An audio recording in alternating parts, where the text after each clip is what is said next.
Hey guys, welcome back on the Creek Outdoors, here with Drew, Zach. We've got Landon behind the camera today. We're out here setting some traps, doing some canine sets, some coon sets. We've got some dog proofs and some footholds going on. We'll be setting some drags, some on earth anchors. Zach's behind us right now setting one of our drags up. We've got quite a bit of coyote traffic here on this road as it runs through.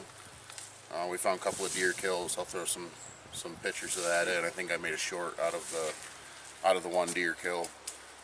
So yeah, I'll send you over to Zach now. What's up guys, Zach here. Today we're out setting coon and coyote sets. This one here is coyote set. I'm using this rock, as you can see, as my backing. I'm going to hit it with just some coyote urine, and I'm going to take one of my old drivers, pop a little hole in there, throw some bait in there, just kind of get the curiosity. I'm going to run a fox gland lure, some fox urine on that rock. You see Drew is kind of hiding it a little bit, but we're running drags because we're by this sort of busy gravel road here, so it just looked like an ideal place. And there's been coyote traveling through here. They actually got video and photo of a coyote killing a fawn this summer. So That was a full-grown deer. Oh, it was? It wasn't a fawn. Okay, so full-grown deer, coyote. Coyote came out of there, so I figure be a good location to start with. Alright, so right here I'm making my dirt hole. Nothing fancy. Taking an old bent driving rod for an anchor. Putting a hole there. Drew's gonna throw in some... We got some Patriot. We picked this up at the trapping convention. Should be pretty tasty. And then here I've just got your standard fox urine. Go ahead, juice this rock real good with it, and make them think that there's a fox in the area. Coyotes do not like fox. First chance they get, they'll kill one. So yeah, take a look. Drew's gonna shove that down in there best he can, and try to avoid leaving a bunch of stick showing. So yep, push her down in there. Main objective is you don't want the coyote to come up to the set and see down there and see what's in there. So you got to make them work it, make them work for his dinner. Draws curiosity. So, yep, there we go. It's deer hole set right there, the drag. So, Hey guys, down here setting a double long spring Victor on another drag here. We're still out on that gravel road. Right back here, just a little bit, about 50 yards from us is where we seen the deer kill happen over the spring. And then we go 2 telephone poles back from where we're at here, where we set one of the other drags. We're going to try and set this road kind of heavy because of the amount of traffic we're seeing on it. I'm assuming it's a pretty healthy pack of dogs running through. We got Zach down here bedding the trap in. I need to get some wax dirt, some polyfill out. We're going to go from there. Last one we used Patriot, so I think this one we're going to try and use mouse bait, or possibly some of one of our good friends' homemade bait. We'll figure that out here in a second. so this right here is Polyfill. I don't like using pan covers because there is no such thing as one fits all with all your different variations of traps and sizes, because you have round jaw, square jaw, dogged and dogless. So Polyfill, it's what they throw in pillows and comforters. This right here, it's cheap, a lot cheaper than your pan covers. I picked like a 3-pound bag of it up, I believe it was, $2.97 or $2.79 at a local craft store. What I do with this, I take my loose jaw, take it, stuff it under the pan, and that right there allows no dirt to get underneath your pan or rocks or any of that. So you still have a functioning pan once you bed and cover your trap. This trap is a double long spring. I like them, but I hate them. They're very temperamental. And the reason I like them is they're one of the easiest traps to bed. You got all that surface area. I haven't done anything and that trap don't move. I mean, I packed some dirt around my levers and then just a little bit underneath the jaws. I haven't even filled in. You can see there's about a 1/4 inch gap yet around that loose jaw. So I'm gonna finish packing it in though, and I like using peat moss. This is dried and sifted. Just get it from Lowe's and the big box or bag thing they got it in. Throw it on a tarp, dry it out, because it does hold some moisture in it, sitting in them bags, different climates. So I like to dry it out and bag it up for this use. But what it does is it's got water shedding properties. So if we get a bunch of rain, which we're forecasted to, and then if some reason the next week or so, like we're forecasted to, we get freezing temps at night, this will help with us shedding water away from the set and the trap still firing when it's stepped on. So I just use, I don't know, I say a little bit. It's not a whole lot. It's not a ton though. And then what I'll do is throw some wax dirt on it.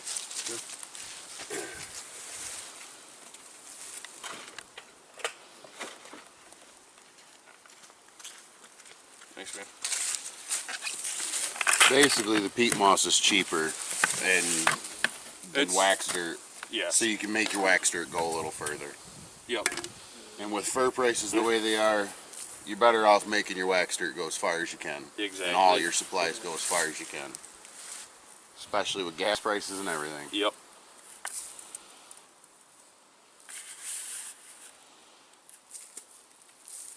This should be good.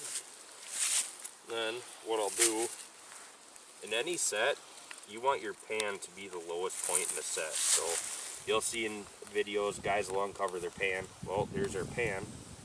So what I'm gonna do, blend everything in here. And then you'll take some of your surrounding dirt from the area. Make sure you don't get any rocks in it either, especially the closed jaw traps. Or big sticks. Yep, because that right there will be a surefire way for you to lose an animal. And then we coyotes, canines, even cats, they get trap smart and they get really trap shy. So then you're just leaving it more or less up to the guys that run them with dogs. So I got a little bit of, there we go. And then what I'll do here, throw that chain there, take this clump of grass and just kind of cover it up a little bit. Take this stick, there's my pan right there. So just covered up, just a light layer of dirt from the area. Rock. And then what I'm gonna do, You want bait or you just want to use some coyote pee? just coyote pee for on the backing. What we'll do, douche it down real good, and hopefully get the coyote to come work up from behind us, because they tend to come out of the swamp back there. So yeah, that's what we got here. Call this a flat set. I mean, you're nice and flat. There's no dirt hole associated with it. And then before we leave, take some of this stuff, you blend your trap in a little bit. A leaf litter on it. Make it look like we were never here. That's the biggest thing with coyotes, is human scents. And coyotes are good enough that if they see footprints from human, they will never come back. They might, it'll be a long time, but it's like that. But you don't want to get over carried away with it, covering it. Like I said, you have just a skim layer of dirt on your trap pan. That's all you need. Good to go. Go set the next one. So what I did, and I dug this trap bed really deep. It's all gravel, as you can see. I'm gonna fill it in with quite a bit of peat moss. Dry and sifted. Yes. And what I'm gonna do is try to fill the hole in to avoid any rocks from getting under the trap. I'll throw a little bit more in there. And ending up in the jaws and stopping the jaws from closing all the way. That's good.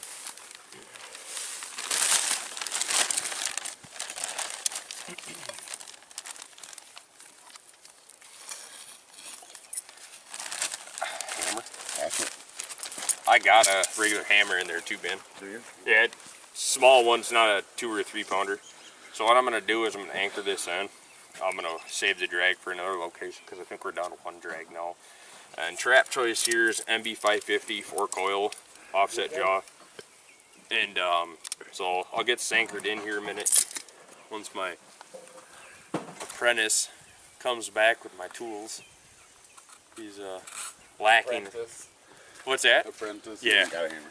No? Alright. So I screwed up. I broke my 3-pound hammer, so we're We can't find mine. nope. So drive your earth anchor down here. We're using wolf fangs.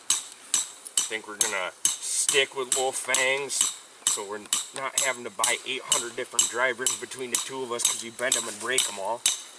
Go with one style. That's why we can't have nice things. That's right.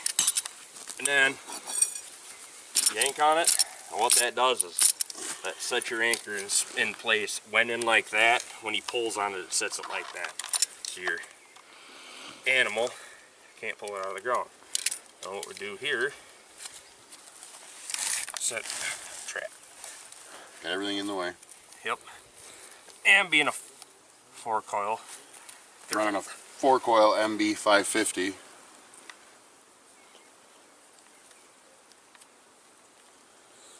maybe. Sinking in the ground really good for me. It's his first time, guys. Look at that, already night latched and everything. I love it. So, I'm gonna do. Don't be afraid. Your trap's not gonna fire with your finger under the pan. And not only that, the jaw's flipped up, so if it does fire, it can't get you. Yep. It might pinch you a little bit, but it ain't gonna grab you. And like people claim, traps hurt the animal. They don't. These traps do not hurt anything. It scares you. It scares you more than anything. Seen on social media actually last night, somebody was complaining about a guy posted a picture of a coyote, and a lady said it was so cruel, and the dog looked scared and was hurt. He was using one of these traps, and yeah, Didn't he release that? No, he kept it. Those canines, they aren't scared. They got the OIF'd up look on their face, knowing that something bigger and more scary than them beat them at their own game, beat their nose. So, but yeah, this is what we got going. I'm gonna bed this. You want some more wax dirt? Yeah. Yep. Well, actually, Drew, we should be all right with this. This sifter will catch any rocks out of here. Okay. So, yeah, we'll get this bedded up, and I'm gonna put my dirt hole in. We're just using this natural mound of gravel here as our backing. So, let's see if I can not screw this up.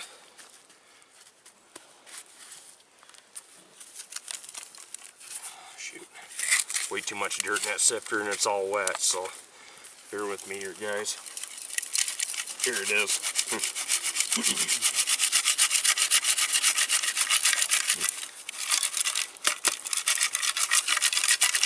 And then take out your extra rocks, throw them aside, scoop up your dirt.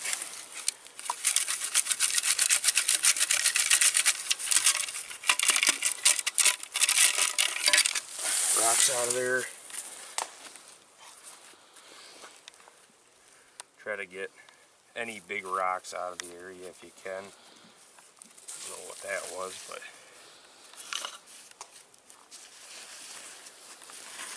just make it look natural is all. Some clay. Oh.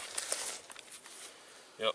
And then you want to try to get that back there a little bit. What we're gonna do, make it look fairly natural. I got you, Zach. Take this, stick that right in there. Give it a little crumbly look, Yep. like everything else. And then dirt hole. One of your biggest friends for doing dirt holes is your drill. So there. Now we got ourselves a legitimate backing. It did look fine. I like to have a little bit more though, a little flashy. So, and as you can see, this looks like an animal was living in there. Watch your rocks, though. That's the biggest thing. It's your rock. What did you say you wanted? Lenon's and then Fox. That's their beta choice. Forgot who Lenon's is made by, but then I use who is that? Is that Hawbaker's? Red Fox 100. Yeah, Hawbaker. Yep. So then I'll hit it with a little bit of box shearing on the backing. So yep, that's it.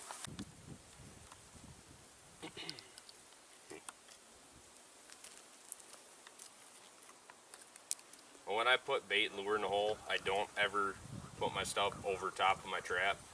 Because if you drop any of this on there, you're going to get the dig reaction out of the canines. So just play safe instead of sorry. Yep, that's it. I'm going to spray a little fox shearing on the back of that, probably on the tip of that stick, and call it good. So, and remember, when you're putting your trap in, use one set of gloves. Then when you touch your bait and lure, use disposable or another set. Don't mix, because then you're going to get a dig and roll reaction out of canines. They smell skunk or any sort of bait or lure, they like rolling and stuff. So just keep that in mind.